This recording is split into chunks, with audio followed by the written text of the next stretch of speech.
Hey everyone, this is Donnie, and today the topic is going to be static variables. So let's get right into it. This is a pretty quick lecture. So we've already introduced the concept of classes and objects, and we already know that anything that you say in the class is a declaration that every instance object of that class is going to contain a variable of that name and type. Static variables are in some languages called class variables or shared variables. In C Sharp and Java, the word static is used to qualify them and change them. It's a really bad, it's a stupid word that they chose because static means it doesn't change. That's not what it means. I like I think they call them shared variables in Visual Basic, and I think they call them class variables in what is it, Objective C or something like that. Anyway, different languages call them different things, but the third bullet point is the key. Static variables, or the types of variables we're talking about, do not exist in the instance objects like I just said. They exist on the class. What does that mean? Um, well, what if I said I need a variable that represents the total number of people in my program? Well, everything exists in the context of an object in object-oriented programming. So you can't have a variable that's just sitting somewhere. It has to be on something. It has to be in the context of something. And certainly the total number of people doesn't belong as a variable value stored in a single person, but it still has to do that information of the count of people. It still has to do with the concept of people. So it still kind of belongs in the class. It just doesn't belong in the instance objects. Um, I'm gonna jump over to the code for a second just to kind of show you the example that I used, and we're gonna go through this one line at a time. But just to show you, I picked three different static variables for a human being. One is the species, Homo sapien. The other one is whether or not they're warm-blooded or not, and I set that to true. And the other one is how many are there. So for all three of these examples, there's only one value that applies to every single instance object. So it wouldn't make sense to put them in the actual objects. Whereas in the actual instance objects, we have the member variables because they have different values. Every person has a different, well, most people, me and Donnie Wahlberg don't, but most people have different first names, different last names, different marital statuses, different ages. The statics would be redundant because they would have the same value inside of every object. So when you have something where it is applicable to the idea of the class, like those three values, Homo sapien, warm-blooded, like they are Homo sapiens, they are warm-blooded, and there is a certain number of them. Those values, those variables, do apply to the concept of humanity, but they do not apply to a singular instance.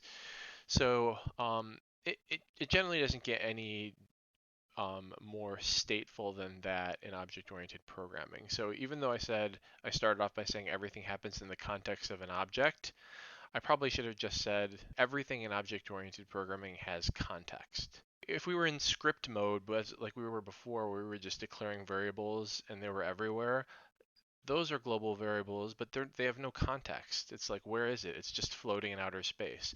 So these static variables are attached to something. They're attached to the class. They might seem like they're accessible anywhere and they're just, these global variables, but they're not. They have context. They are attached to the idea of a human being.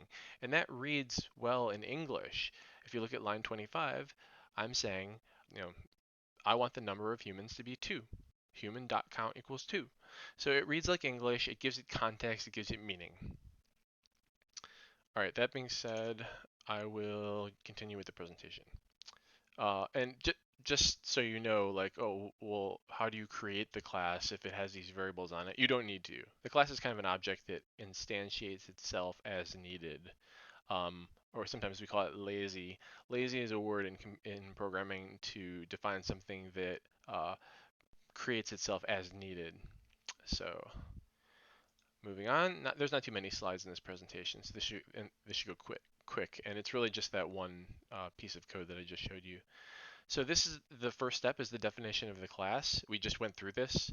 So by defining the class, the first 4 lines of code simply say, hey, if we ever create any objects that are of type human, they will all have these 4 variables. So we've already been through that. Those are called the member variables. But now we're learning of a different type of variable that has nothing to do with the instance objects. We're saying, well, I'm going to put this word in front of them, static, and you can see the word is blue. That means it's a keyword of the language. By putting that word static before those other 3 variables, we say, you know what, these variables have nothing to do with any of the objects that we're going to create. They just have values right here. So the way I've drawn it visually is that the variables are inside of the class. You can think about it any way you want, but as long as you understand that there's only one value that pertains to the class. So on the next slide, and the next bit of code that you were just looking at was when, this is what we did last week. We declare and instantiate an object and then populate it full of values. That is very different than static variables. Static variables are much simpler, actually. They're just plain old variables that are sitting on the class. So this next bit of code, basically, it says the same thing twice. First, we defined the class, then we created 2 instance objects. And this is just to show that we have 2 objects with all of the member variables that are defined in the class. All of the member variables that are defined in the class, not the static variables. With a static variable, as you can see, we start by stating the class name, human, and then we say dot, and then we simply type in the name of the variable, and there it is. It's just a variable that's on the class. At the beginning, when you're working in a first semester programming class, it's really probably important to keep the 2 ideas separated in your mind before you start mixing them together. Try to just wall off the 2 in your mind until you learn them and really understand them. Just consider them 2 different animals. The member variables declared in a class really are just to talk about the constitution of the objects, and the static variables have nothing to do with the objects that you create. Instead, they are just variables that have to do with the concept of the class that you're creating, but really they have nothing to do with the differences between all of the objects. There are no differences between species, whether or not you're warm-blooded, or how many total there are on a object by object basis between human beings. They are all Homo sapiens, they're all warm-blooded, and there is one count. So this is the last slide, and it's just an example of, with what we have in memory. I've shown down at the bottom some of the source code to do some printing out. Nothing special here. It's just, once again, showing that for the instance objects, I referred to the variables that were declared and named, and then assigned the value of the location of the instance objects, just like we did last week. But the different things that you'll see is the static variables like human.warmblooded. Well, those are even easier because I never had to declare a variable. The variables were already there on the class. So, anytime you want to do something global that's really a single value, you probably want to think static. And then the next logical thought is, well, if it's going to be a static variable, what class does it belong on? So that's pretty interesting. And that's really all there is to it. You can actually put the word static in front of the class. So you can say static class and whatever the name of the class is.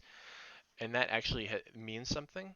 A static class is a class that only has static variables in it. Well, why would you want to do that? We started off the whole object-oriented programming thing with the purpose of a class is to, have a blueprint for instantiating objects.